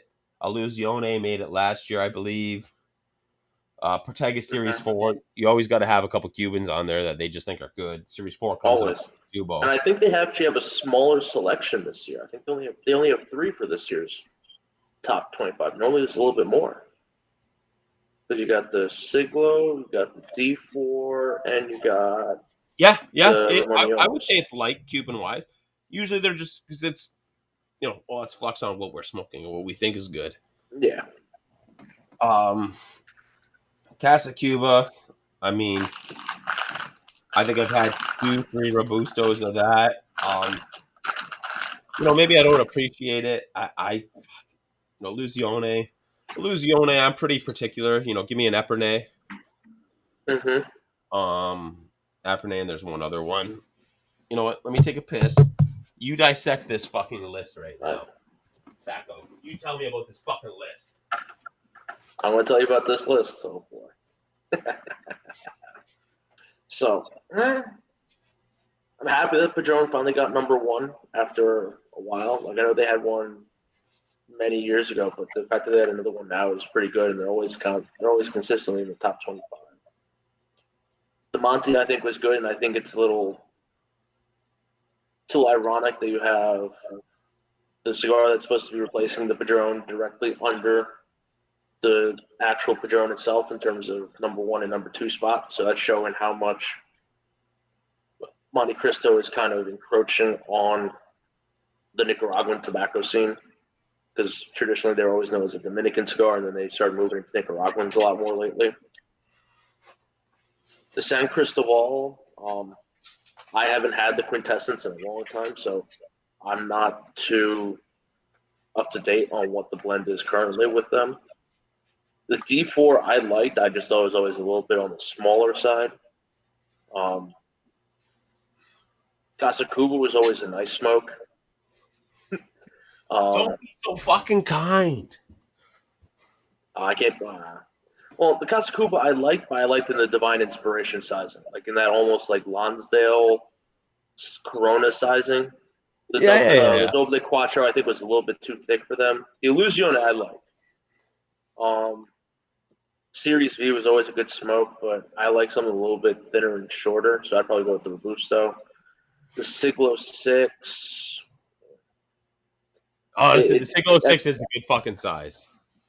it is a good size. But at the same Next point in time you come up time, here, I'm having a 3-packer for you. The little box of 3-packs. You got it. That's it. oh That's it. boy, One each day. You got to smoke. I'll do that in a heartbeat. All The right. Rocky Patel, in all honesty, I don't. Dude, His releases for this year were better. Like I give me liked that the sun-grown Psycho. that ranked top 10 a couple of years ago. That Oh yeah, fucking broadleaf sun-grown. Dude, that thing was fucking dirty. That was. mhm. I got a buddy that smokes cigars. Anytime he comes here, and he comes here 3 times a year, he came down. He's like, "This is what the cigar said was like top 10 this year." He gave it. I was like, it was like almost a Lonsdale size. I was like, all right, that's The all rare fucking. pink I don't think should, the rare pink I don't think should have been in there. The reason being is it was just a standard Hemingway blend, and they just swapped out the wrapper. Like I understand they did it for like a special cause. It was for like breast cancer awareness and things of that nature. But Yeah, I mean, it's like those I charity boxes. The what's that yeah, charity? You it's know, they give you the diamond crown in there, but I mean, really, you it's know, always the Julius Caesar and the Opus. Yeah, yeah, the Don you know, Carlos. the Yeah, Opus, okay, even half those like I bought that shit for probably fucking 6, 7 years, yeah. and you always gift the diamond crown. You always gift that one away. The Mm-hmm. Julius. Like, oh, here. Yeah. You're always smoking Um. a fucking Opus, thinking it's fucking Yeah. game life changing. The Cloud Rare pink. Hopper. I mean, I don't even know if I would smoke that by them. I smoked one just out of like pure curiosity because I wanted to know what the hype was about the cigar, and I just wasn't a big fan of it. Like, if I'm going to smoke a Hemingway, I'm going to smoke a legitimate Hemingway. I'm not going to Yeah, like. I may have one just as like okay, I have one, and just like hold it that way. But otherwise, nah. The Cloud Hopper. It's been a long time since I've had the Cloud Hopper. I liked warp stuff in general, but I liked like the Maestro del Tiempo. Guardian of the Farm. Um, the Guardian of the Farm was always good. I'd like those. The Luciano, I've had the Traveler, which I think is a slightly different sizing than the Dreamer, That's the and white band one, right? mm-hmm, Yeah, so I've and had that. I didn't see the hype behind the cigar. Like I understand they're using like some high end Pelador wrapper and stuff like that. But it didn't sit home with me. Mm. The Reserva, I like Pete Johnson stuff in general. I haven't had this particular one yet, so I'm not too sure. I Um, mean, it's Tatawahe. It's yeah, from the Reserva line. That size, I mean, looks close to like a Lonsdale, maybe shorter. yeah. Um, Got to be good. I mean, yeah, I would assume so. The Adrian Quattro Nicaragua, yep. it's a good consistent smoke, but I like the small batch size that they had when they first released them. The regular Quattro Nicaraguas, I'm not a big fan of now. So you had the Adrian small batch, like the M55s, where the Maduro that I liked. It is an AJ Um, cigar, though, no? I yeah, it is. It's so weird for him to do something and not have his name all over it. It's got to be all over the I back. know that I think it is because they're trying to put Rafael Nadal further up and kind of give him a little bit more credibility. The Herrera Esteli, it's Drew Estate, but it's not Drew Estate's own stuff, so it's Yeah. decent. But I don't like the size, and if anything, I would have probably done the Norteño from Herrera Esteli instead, just because it's a bolder Yeah. smoke. Dude, the Norteño's a banger. It's like that one from Crown Mm-hmm. Heads. Dude, you couldn't tell those two apart. They're both fucking bangers. Hoya Silver, I haven't smoked it, but again, it's gonna be another Drew Estate cigar, so it's gonna be decent in construction. It's like Wayfair brand of Drew Estate. Mm-hmm. You know what I mean? Like just dude, that Dark Antonio and the Lancero, that's the best thing Hoy ever Mm-hmm. did. Like stop fucking around with fucking all this other shit. I had They the know what to Hoya do. They Red do it well and fucking leave it alone. pre-release. I had the Hoya Red pre-release, and we talked about that. I don't know if it was the beginning of the show or just before, where you can smoke all the like, dude. Literally, I was like ammonia. My mouth tastes like fucking ammonia, Oh, like just disgusting. And I got it from a fucking Hoya rep. that's Sorry, sad. in It's Canada, so okay. they're distributors, so they'll do Drew Estate and Opus X in the same what they're trying to distribute. Okay. But he's like, this is the new Hoya, and I was just like, let it. I was stoked. I was like, oh fuck, I've been seeing this. Canada Yep. gets things about 6 months later, so I was like, oh fuck, let it up, and I was like blowing on my mouth, and it feels like there's a fucking mint in there. The ammonia is just fucking burning, and I'm like, So oh, I want to pass that's no out. good. Yeah. My father, I like the Judge blending, but I would have done a different sizing. I would have Their done a thinner size. sizing, give me that in a Lancero. Yeah. The judge and the I mean, it's the judge. Let's do it in a fucking. Let's do a big ring gauge. No, fuck, like do a big ring gauge, but then do other complementary sizes.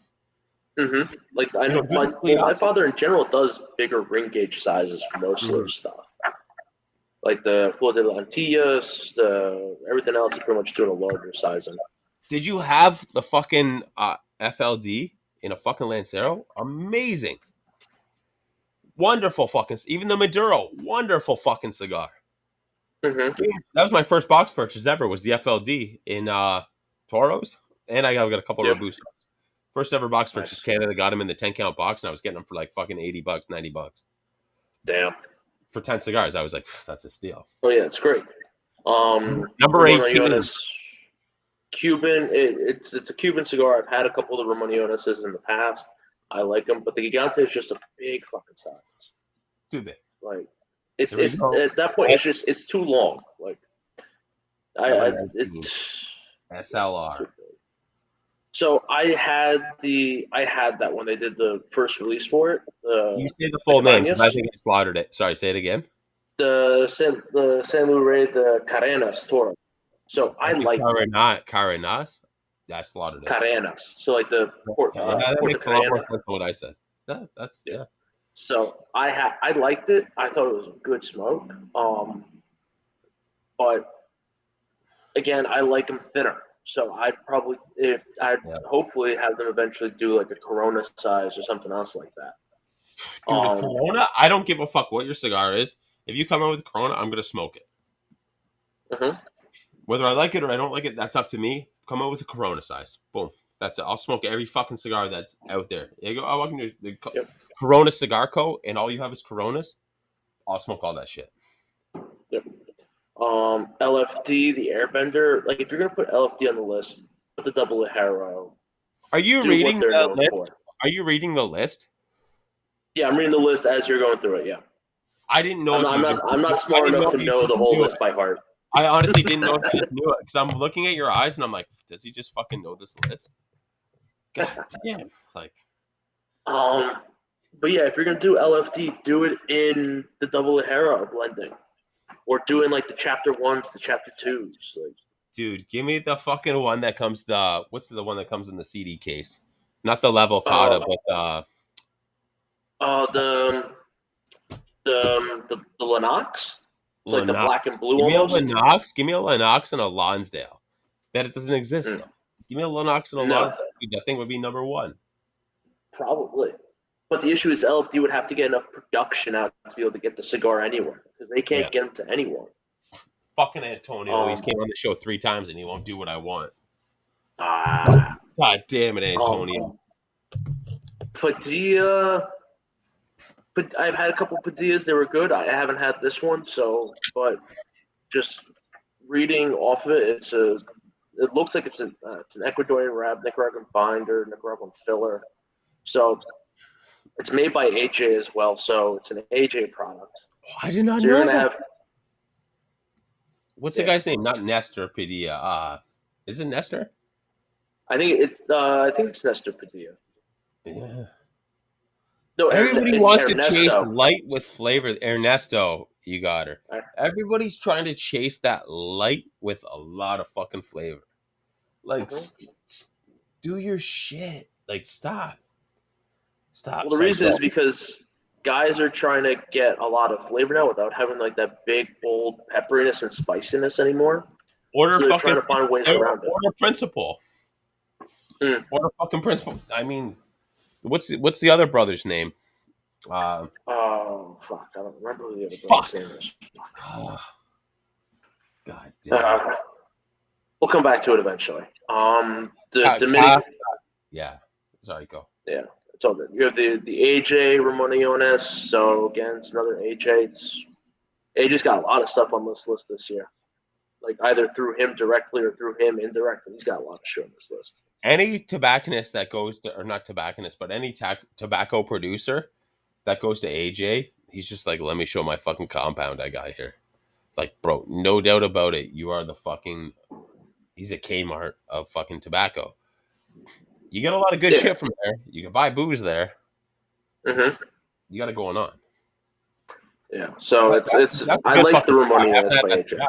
That size. That's a good fucking cigar. Yeah. The Ashton Reasonably, Heritage. reasonably priced. Reasonably, all Oh, this shit is it is. reasonably priced, which is Yes. crazy because there's worse shit out there priced fucking twice the price. Mm-hmm. There's a lot of stuff, and most of it's coming from smaller shops. They're like, hey, I'm gonna do an initial release, call it a limited edition, charge you $25 a cigar, and have it be absolute Yeah. shit. Yeah. The Ashton Heritage, Puro Soul. I will never smoke that. I'm It's I'm a a Fuente VSG cigar, guy. though. I'm a VSG guy, man. I'd like to be. I'm a VSG or a classic guy. I like the VSG. VSG was Yeah, a great smoke. I do fuck with the classic, but I mean, dude, if I'm going there, you got that torpedo fucking VSG, done, Yeah. done. Forget about it. EP's back on the list again after a little while, and he's I think he's still trying to capture that three-peat. He's still trying to capture number one for the third year, and I don't know how close he's going to be. So Yeah, I mean, take out some more marketing space. Get your ad space up. Get your ad space up. Here we go. and then we got Last Alec one. Bradley, the Kensuke. Yeah, Alan Rubin Bradley. I had it. I liked it. It was a decent smoke. What size did you smoke? I smoked. Oh, I smoked the Robusto size for them. So I See, smoked. It was a little bit of a thicker ring gauge.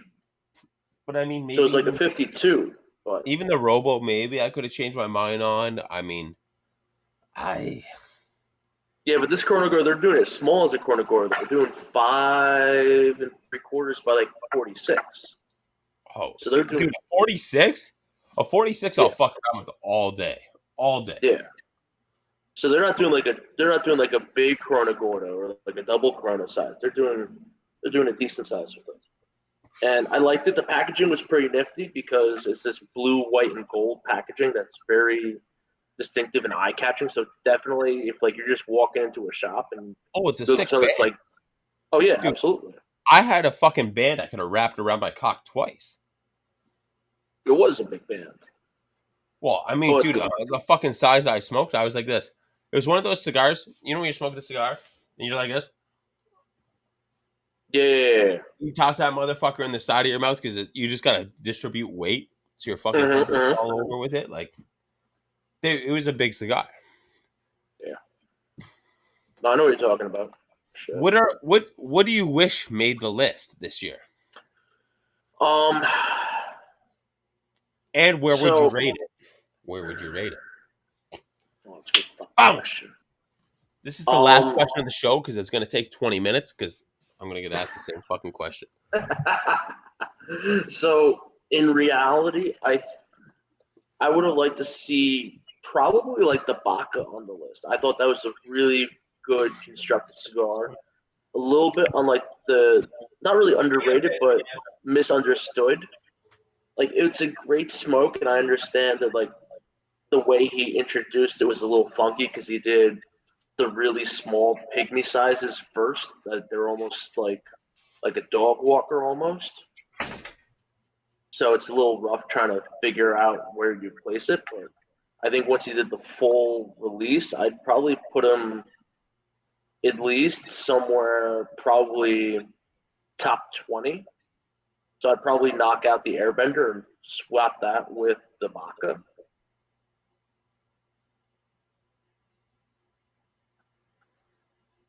But in reality, at the same point in time, like I don't think the list should contain limited production cigars, just because that defeats the purpose of the list. Or if you're gonna do a limited production cigar on a list, you do just a list solely of limited production cigars. So you do like the top 25 limited production, and then you do a top 25 um, general production. Dude, dissect the fuck out of it. That's what they should do. This is 4 more fucking pages that they could do. Yeah, and it'll bring more money to the manufacturers, and they'll They want have to to put up more. classify it now. If they classify it, dude. Well, what they're doing is they're doing a they're I'm on the website right now and I'm looking at it, and they're doing the bang for the buck cigars. So they're doing the top 25 like bang for your buck cigars, That was at and the that's going to be bottom of released on the what I was looking 31st. at. What's up? So when I was looking at the list, that was at the bottom. Yeah. That So that's they're when gonna all our government checks come in. All right. there you go. Spend Do you all the guys money on do you there. guys accept EBT? Um, I don't know if I don't think they've extended it any further. I don't remember. Hey, there's one way to cash that in and get some coin, one way or another. Yeah. Did you finish your 3? Top 3 you want to see make that list. Oh, my top three. Okay, I thought it was top one. So I'd probably Maybe do. it So was. I. Maybe it was. So well, we'll do top three. So top three would be probably the Baca from Roma Craft, and I would probably do the Hey, Aladino from United. I bought 3 Baca in the Lonsdale-ish size. Mm-hmm. I want to say very Corona-ish, maybe a little bit longer. I brought 3 of them.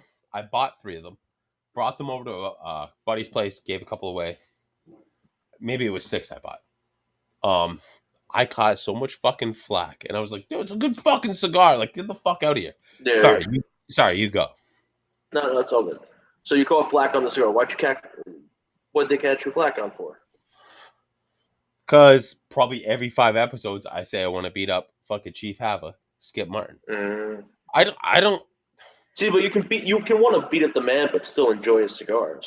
He called me fat one episode. You're skinny as shit. Like even when I met you 4 years ago, you were No, still skinny. so 4 years ago, I'm probably 50 pounds less now. Damn. If we had met 6 months ago, I was probably fucking 60 pounds less. Dude, I'm telling you, I've been working out trying to fill up that fucking tracks. Look at the arms. Oh my god. Dude, you're looking All right, good. but we just, you know, I don't hate him, but I mean, dude, we just talk shit back and forth, and that's it. We keep it real. Yeah, absolutely. So I would do Aladino from United. I would do Baca from Roma Craft, and I'd probably throw in the Norteño and swap out the Esteli. Okay. Those would probably be my 3. You know what? If you'd be like, buy these top 5 right now, boom, I'd be getting at least 4 out of 5. Yeah. It's maybe 2 out of fucking 25.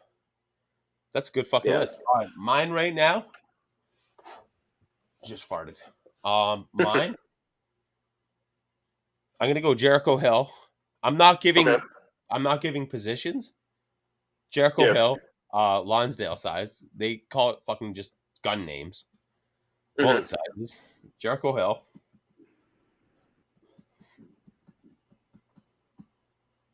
Principal does a Lonsdale in one of their sizes.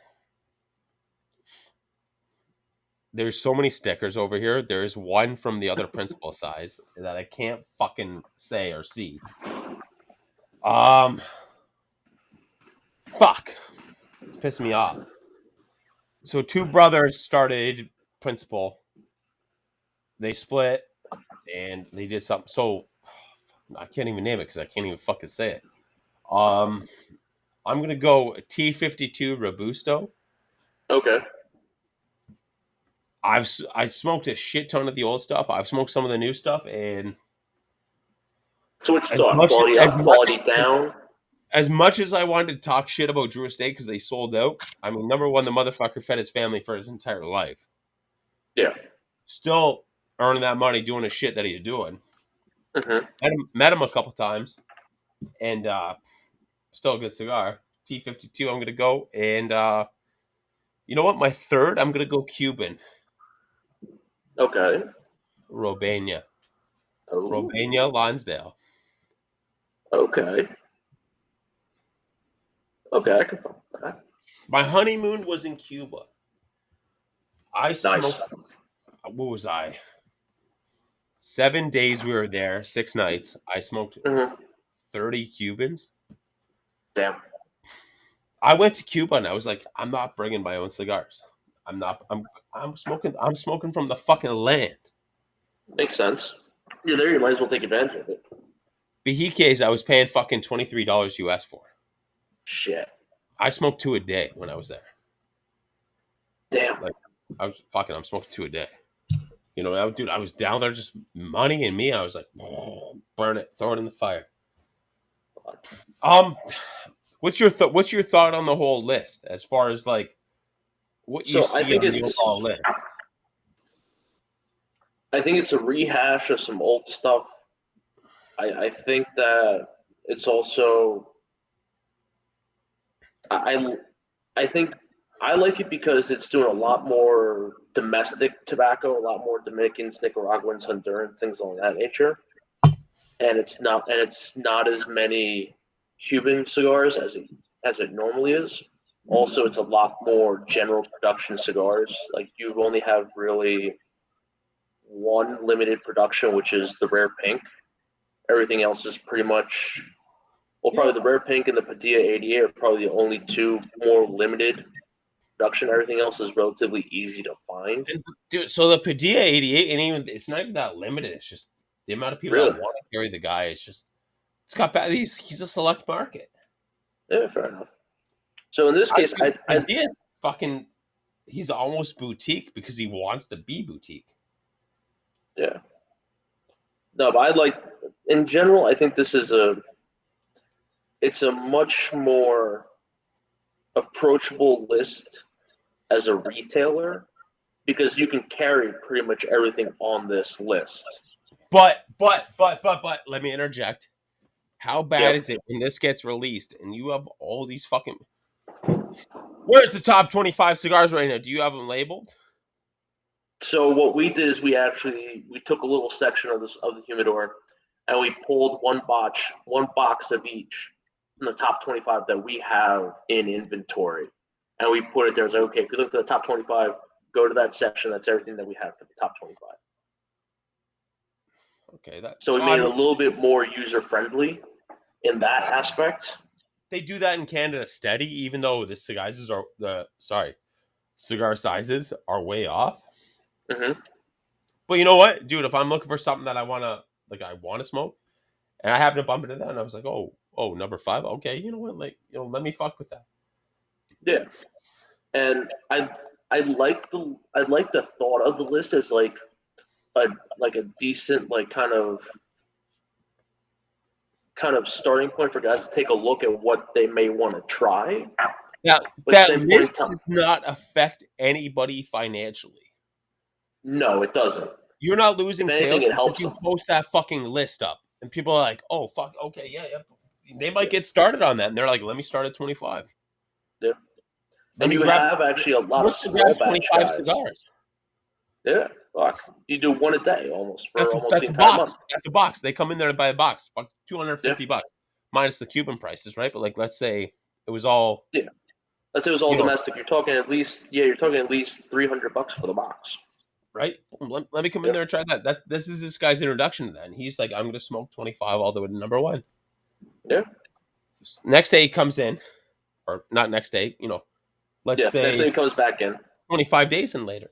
25 days later, he comes back in and he's like, oh, you know what? I need a box of this. It's, dude, as much marketing as put into that, it's got to be, probably at least half reciprocated back into, like, Yeah, it's absolutely. a guy at work I always give cigars to, Eli. Always giving cigars to him. He's telling me what he's getting from there, and I'm giving him just, I have cigars Yeah. from people that run companies, that are reps for companies, Mm-hmm. that, every level of it. And I'm like, oh, just try smoke. You know what I mean? I'll give him shit I'm not going to smoke that I have. And I'm like, try this one too. And I'll give him something really good. And he's like, dude, what the fuck is this? Like, this is fucking. And I'm just like, oh, yeah, yeah. Yeah. Like, dude, if you want it, I got you. Don't worry about it. But he's like, I can't find this. I bring the band everywhere around here and I can't find it. I'm like, well, that's Canada. Yeah, and it's all in the But market that you're in, and some it things are drives harder the to find than market. others. That shit drives the Yeah, market. Because dude, you go to your shop and you're like, why don't you have this? It made this yeah. list and you have half of it. And that's also the bane of most retailers as well. Is like you have it, we only have a limited amount of it, and then when you want to reorder it, there's nothing left because everyone else has gone to buy it, reorder it, things of that nature. So it does get a little frustrating after a while. But at the same point, you kind of see where things line. Who's like, are they really looking at the top 10 or are they looking at the full 25? You And you could actually have a decent, you could sell that same cigar, but not that size. Boxes over boxes. You have one person that wants you to get a box of that specific size, and then it uh-huh. sits there for a year. Yeah. But the other thing I like about this year's list also is that there's actually a few of like more like small batch companies in here. So you have Luciano in there, you got Wart in there, you got Yeah, Illusione in there. So that's really yeah. showing some love to like some more smaller You, retailers you that know what still I do want to see? produce good You know stuff. what I fucking truly want to see? Nick What? Melillo. Yes. I want to see a fucking foundation there, dude. The foundation, the tabernacle. Yeah. Now, are you an Lancero. original Tabernacle or are you Holy more of an fuck. H99 guy? Original. Okay. That, yeah, oh my god. The Yes. original was a really good size, especially in the Lancero sizing. That was a great Oh smoke. yeah. Oh yeah. I just gave the social media guy one of those fucking last time I saw him. December 13th. Hmm? He's like, you don't remember giving me this? And I was like, yeah, I do, motherfucker. I brought home a couple for myself. Um, but yeah, I mean, that's what they need out there, and Cigarfish, should support it. It's like the alter ego to it. Yeah. Like they could I mean, still do like okay, you could do big brand cigar aficionado, and then you do yeah, something under the cigar aficionado name, but maybe they do a different company that only reviews small batch cigars yeah, or small batch companies, and you could do like a boutique top 25 list. yeah. Or dude, 50 and under ring gauge. Yeah, They're reviewing stuff that's 50, maybe almost 48 in there. yeah. This is 50 and under. You had the Corona Gorda for the Katsugi, which was a 46. There's a couple other things in there. The Dreamer I think is a 40 something. That's a 38. The Dreamer's a Lancero. And So that, that's where companies are lacking. I mean, dude, maybe Cigar Aficionado already has that out there, and I ain't the fucking dude they're picking for it. But there's no bad fucking sales. no, Dude, subscribe to the magazine. See the fucking uh, so much to get into. I mean, yeah, I'm not a boutique market kind of guy, hmm but at the same time, I appreciate the boutique market.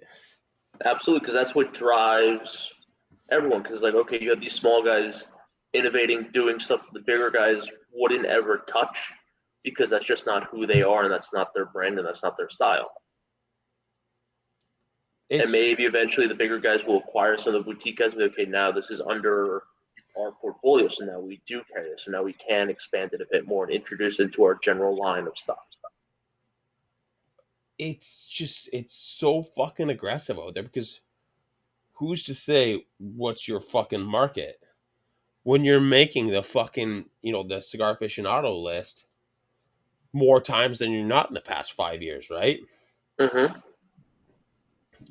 What the fuck is your market? Yeah. And they're like, oh, well, this is our goal. The current goal of the cigar market is the complete opposite of what we actually fucking see. On paper at the end of the fucking day. Like, it's 100% the fucking complete opposite of it. Boutique, boutique, boutique, boutique. Okay, that's great, dude. Will I pick up a fucking triple Maduro Camacho? 100%. Will Yeah, I smoke a absolutely. CYB? A Lonsdale? 1,000,000%. Dude, you hit me with the Rocky Patel Sun Grown Lonsdale? I'm burning that motherfucker down. Mm-hmm. It's supply and demand, and the demand is not there, or the supply is not there at majority of these fucking places. No. And it won't be for at least probably another year and a half. Exactly. And And so now everyone's got to go through and reevaluate, okay, what I normally used to smoke, I can't find anymore. Now I have to try something new. And the only ones that really hasn't hit too hard, I think, are the boutique guys because they were only producing a small amount to begin with. So they weren't really focused on doing mass production. So for them, it's like, okay, we're still producing pretty much the same number of cigars we were producing in the past, but now there's fewer of the bigger guys floating around. So now we have a better shot of moving up. boom. All right. Last part of the motherfucking Rebar show. You have to come in as a customer to my fucking shop. You don't know what I carry. I don't know what you want to smoke. And we're going to do a little role play, vice versa. All right. You're coming in to I'm going to call it the Rebar Cigar Lounge. Sure. You have to name yours, but that's when I'm walking in there. So you're walking Okay. into my lounge. You're walking into my cigar shop. Hey, Sacco, how's it going? Finally, I got enough credit to fucking open up this lounge. How's it going on? We got a bunch of fucking cigars in here. How All you right. doing? Let's go. What are you looking Uh, for? So I want to know what you are carrying that you like because I know what I like, but I want to see what you like, and I want to try something new. I'm gonna go Persian on you. I'm Persian now. Bro. I squirted so much fucking cologne in my neighborhood, in my region, down my throat, down my palate. Uh, I, what can I taste? Money. Money. Listen, what do I smoke? What do I want? I don't know your ring gauge. I don't know your girth of cigars. Let me put you onto a little Lonsdale beauty. It's long. It's not girthy, but it's not short. Trust me, you smoke this, you're gonna get some ladies. They're gonna be impressed. Let me put you onto this principal cigar. It's boutique. You know, have people heard of it? Yeah, they've heard of it. Trust me, bro. Trust me, bro.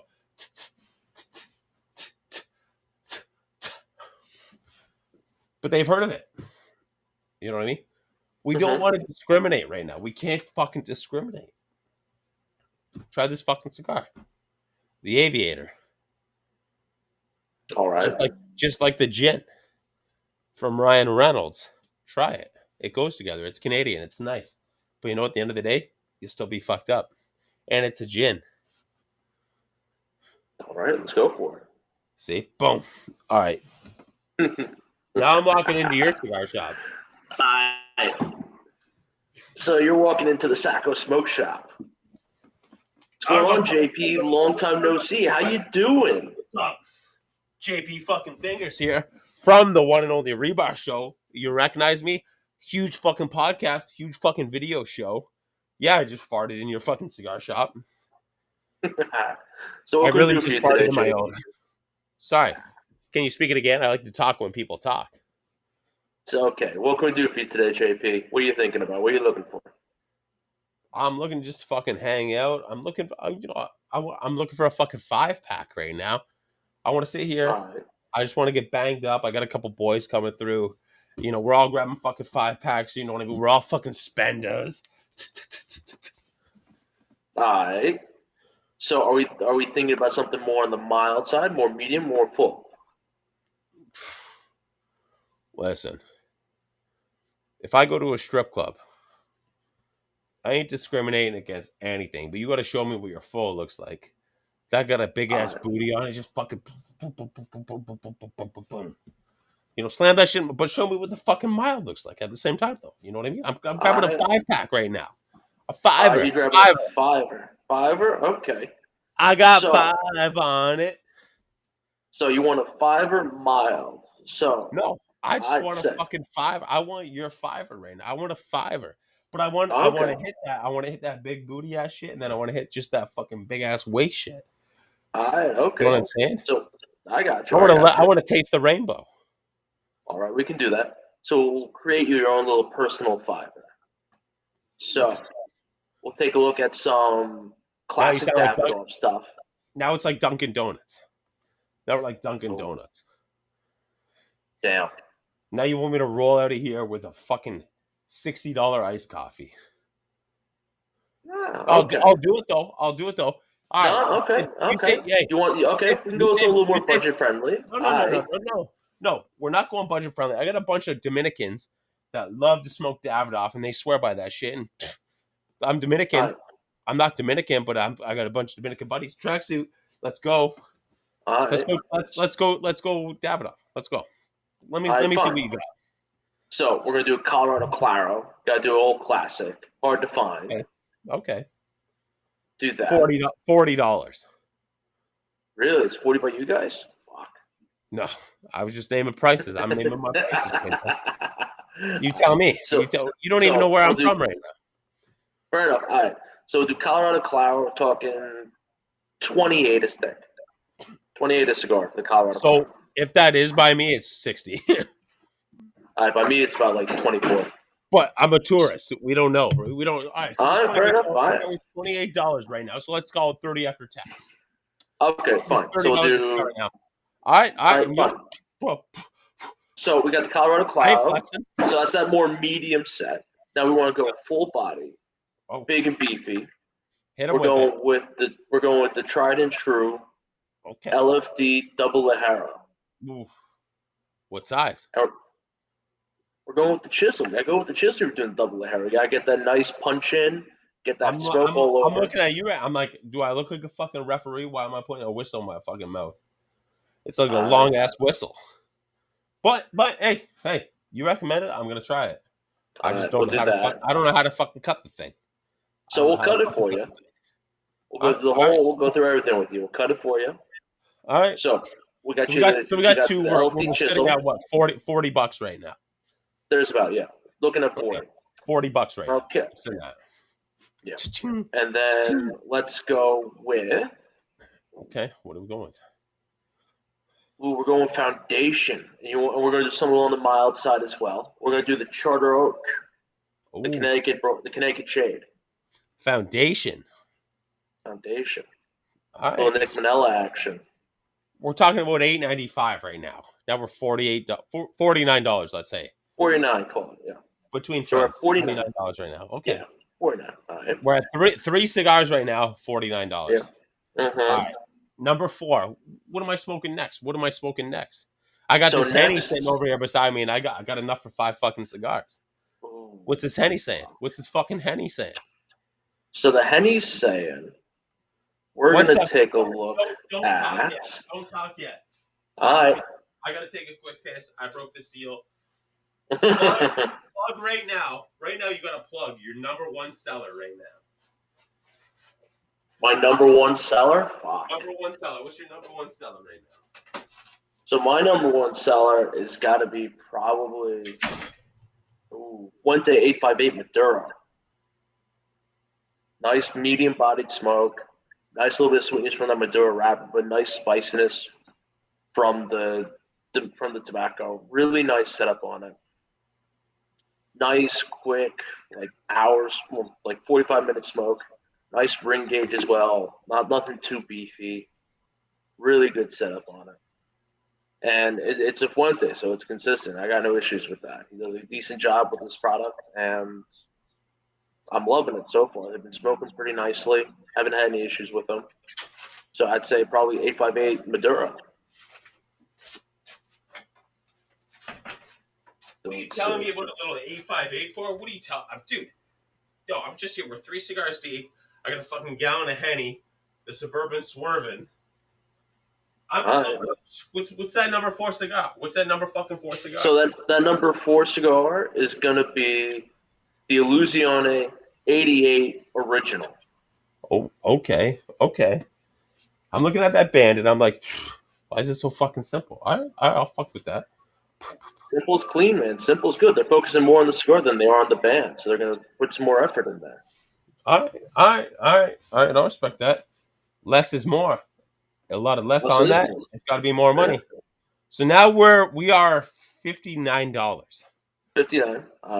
Rounded out, we're gonna do a Tatuaje. We're gonna be doing limited production Tatuaje. We're gonna be doing the Karloff for the Monster series. Ooh. So fun fact, that's the only monster I haven't smoked.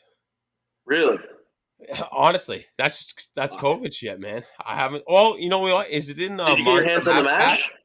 Yeah, Yeah, so I that do was in have the the mash. mash. Okay, so I haven't. No, maybe I have smoked it then. Because it was right I've before the smoked, creature. It was the last one. I've smoked 2 out of there, and I've smoked the creature, and I've smoked one of the other ones out of there. Maybe I have. I don't know.